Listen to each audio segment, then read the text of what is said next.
शनिदेव की अद्भुत कथा। बहुत समय पहले की बात है।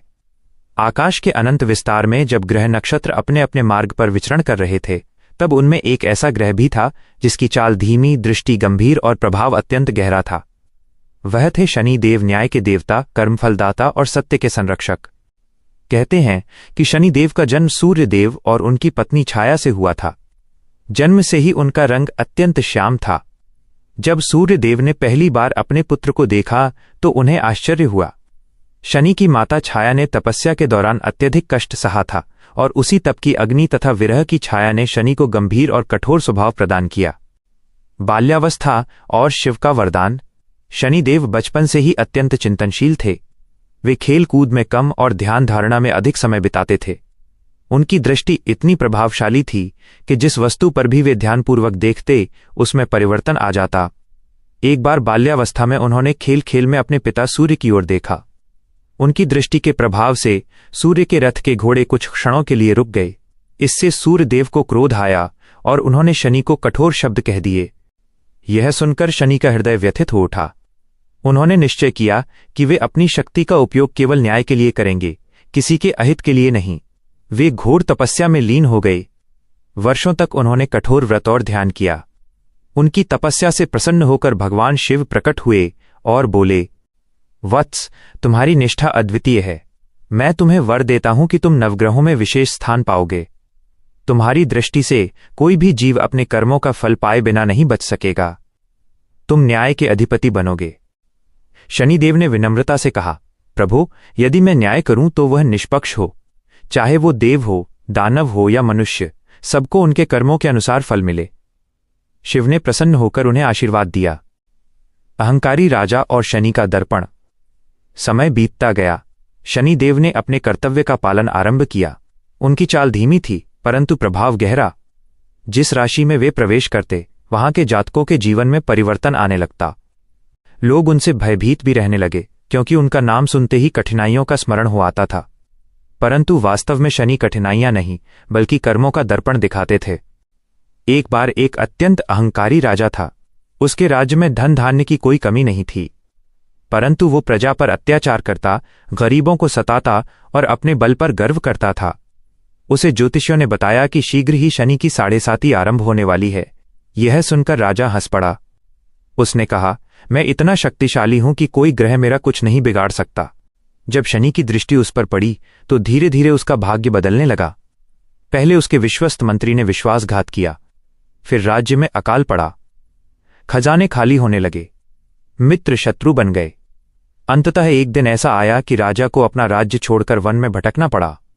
वन में भटकते हुए उसे भूख प्यास ने घेर लिया। वहीं उसे एक वृद्ध साधु मिले। साधु ने उसे जल दिया और पूछा, राजन, क्या तुम जानते हो कि ये सब क्यों हो रहा है? राजा ने दुखी होकर कहा, यह सब शनि की कुदृष्टि है। साधु मुस्कुराए और बोले, नहीं, ये तुम्हारे कर्मों का फल है। शनि तो केवल दर्पण है। उन्होंने तुम्हें तुम्हारा वास्तविक स्वरूप दिखाया है। राजा को अपनी भूल का एहसास हुआ। उसने वर्षों तक वन में रहकर तपस्या की, प्रायश्चित किया और सेवा भाव से जीवन बिताया। जब उसका अहंकार पूर्णतः नष्ट हो गया, तब शनि की दशा समाप्त हुई और वह पुनः एक विनम्र और न्यायप्रिय राजा बना। हनुमान जी और शनिदेव का मिलन। एक अन्य प्रसंग में कहा जाता है कि हनुमान जी और शनिदेव का भी एक अद्भुत मिलन हुआ। जब हनुमान जी राम भक्ति में लीन थे, तब शनि ने उनकी परीक्षा लेने की सोची। वे उनके कंधे पर बैठ गए। हनुमान जी ने विनम्रता से कहा, आप यहां क्यों विराजमान हैं? शनि बोले, मैं तुम्हारी परीक्षा लेने आया हूं। हनुमान जी ने मुस्कुराकर उत्तर दिया, तो ठीक है, मेरी भक्ति की शक्ति भी देख लीजिए। इतना कहकर वे पर्वत उठा उठाकर उड़ने लगे। शनि उनके कंधे पर टिके रहे, परंतु वे पर्वतों के भार से दबने लगे। अंततः उन्होंने क्षमा मांगी और कहा, तुम्हारी भक्ति अपार है। जो तुम्हारी पूजा करेगा उसे मेरी कठोर दृष्टि से कुछ राहत मिलेगी। तभी से माना जाता है कि हनुमान की उपासना करने से शनि की पीड़ा कम होती है। कर्म ही भाग्य का आधार। शनिदेव का वाहन कौवा है, जो सतर्कता और विवेक का प्रतीक है। वे हाथ में दंड धारण करते हैं, जो न्याय का प्रतीक है। शनिदेव का संदेश स्पष्ट है, कठिनाई स्थायी नहीं होती, परंतु उससे सीखा गया सबक जीवन भर साथ रहता है। एक गांव में एक गरीब लकड़हारा रहता था। उसकी कुंडली में शनि की महादशा चल रही थी।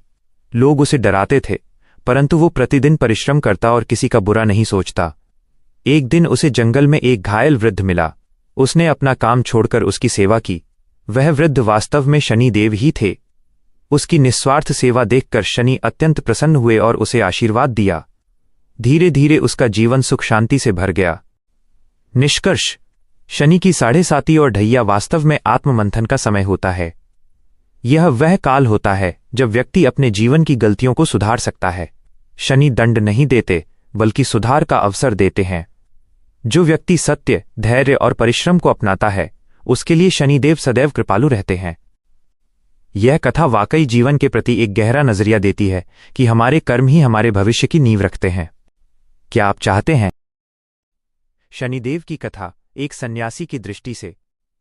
हिमालय की तलहटी में एक प्राचीन आश्रम था। वहां एक वृद्ध सन्यासी रहते थे। उनका नाम स्वामी तपोनिष्ठ था। वे संसार से विरक्त होकर वर्षों से तपस्या कर रहे थे। एक दिन उनके शिष्यों ने उनसे पूछा, गुरुदेव, लोग शनिदेव से इतना क्यों डरते हैं? क्या वे सचमुच दंड देने वाले देवता हैं? स्वामी मुस्कुराए और बोले, वत्स, आज मैं तुम्हें शनिदेव की वो कथा सुनाऊंगा जो केवल भय की नहीं, बल्कि न्याय और कर्म के गूढ़ रहस्य की है। शनिदेव का जन्म। स्वामी बोले, सूर्यलोक में जब तेजस्वी देवता सूर्यदेव विराजमान थे, तब उनकी पत्नी संज्ञा उनके तेज को सहन नहीं कर पा रही थीं। वे अपने पिता के घर चली गईं और अपनी छाया को सूर्यदेव की सेवा में छोड़ गईं। वही छाया थीं, छाया। समय बीतने पर छाया से एक पुत्र उत्पन्न हुआ, शनैश्चर। जन्म लेते ही उनका वर्ण श्याम था और उनकी दृष्टि अत्यंत गंभीर। जब बालक ने अपनी पहली दृष्टि सूर्यदेव पर डाली, तो सूर्यदेव का तेज कुछ क्षणों के लिए मंद पड़ गया। इससे क्रोधित होकर सूर्यदेव ने छाया पर संदेह किया।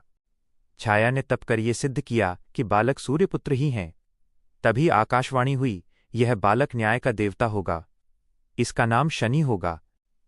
तपस्या और वरदान। स्वामी ने आगे कहा, बाल्यकाल से ही शनि भगवान शिव के अनन्य भक्त थे। उन्होंने वर्षों तक कठोर तपस्या की।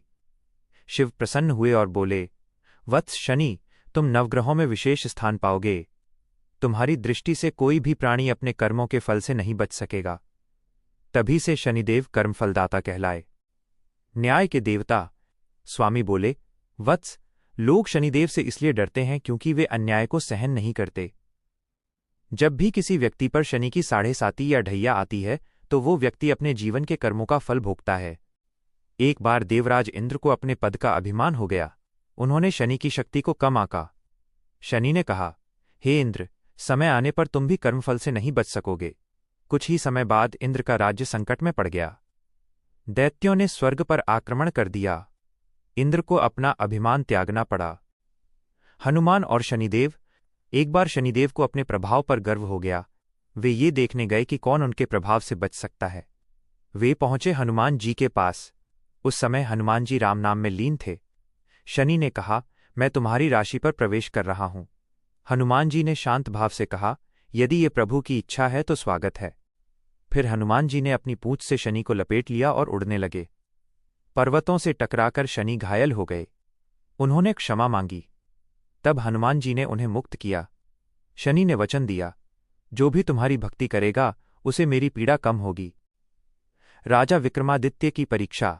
स्वामी बोले, प्राचीन काल में उज्जैन के राजा विक्रमादित्य अत्यंत न्यायप्रिय थे। एक बार नवग्रहों में विवाद हुआ कि कौन श्रेष्ठ है। राजा ने शनि को 7वें स्थान पर रखा। शनि क्रोधित हुए और बोले, हे राजन, समय आने पर तुम मेरे प्रभाव को जानोगे। कुछ वर्षों बाद शनि की साढ़े साती आरंभ हुई। राजा का राज्य छिन गया। उन्हें वनवास भोगना पड़ा। एक नगर में वे साधारण सेवक बनकर रहने लगे। उन पर चोरी का झूठा आरोप लगा और उनके हाथ काट दिए गए। राजा ने धैर्य नहीं छोड़ा। अंततः समय पूरा हुआ और शनि प्रकट हुए। हे राजन, ये सब तुम्हारे पूर्व जन्म के कर्मों का फल था। तुमने धैर्य रखा, इसलिए अब तुम्हें पूर्व वैभव मिलेगा। राजा पुनः अपने राज्य लौटे। सन्यासी का संदेश। कथा समाप्त कर स्वामी तपोनिष्ठ बोले, वत्स, शनिदेव दंड नहीं देते, वे केवल कर्मों का दर्पण दिखाते हैं। जो सत्य, परिश्रम और ईमानदारी से जीवन जीता है, उसे शनि का भय नहीं। एक शिष्य ने पूछा, गुरुदेव, शनि को प्रसन्न कैसे करें? स्वामी बोले, सेवा करो, गरीबों की सहायता करो, पीपल वृक्ष की पूजा करो और मन में न्याय रखो। शनि की महिमा। शनिदेव का वाहन काला कौआ है। वे हाथ में दंड और त्रिशूल धारण करते हैं। उनका दिन शनिवार है। उनकी कृपा से व्यक्ति धैर्यवान, कर्मठ और आत्मनिर्भर बनता है। उपसंहार। स्वामी तपोनिष्ठ ने अंत में कहा, शनि अंधकार नहीं बल्कि अज्ञान के अंधकार को दूर करने वाले देवता हैं। वे हमें सिखाते हैं कि जीवन में कर्म ही प्रधान है। शिष्य भाव विभोर हो गए। उन्होंने प्रणाम किया और उस दिन से आश्रम में शनिदेव का नाम भय से नहीं, श्रद्धा से लिया जाने लगा। 1. कर्म ही भाग्य बनाता है।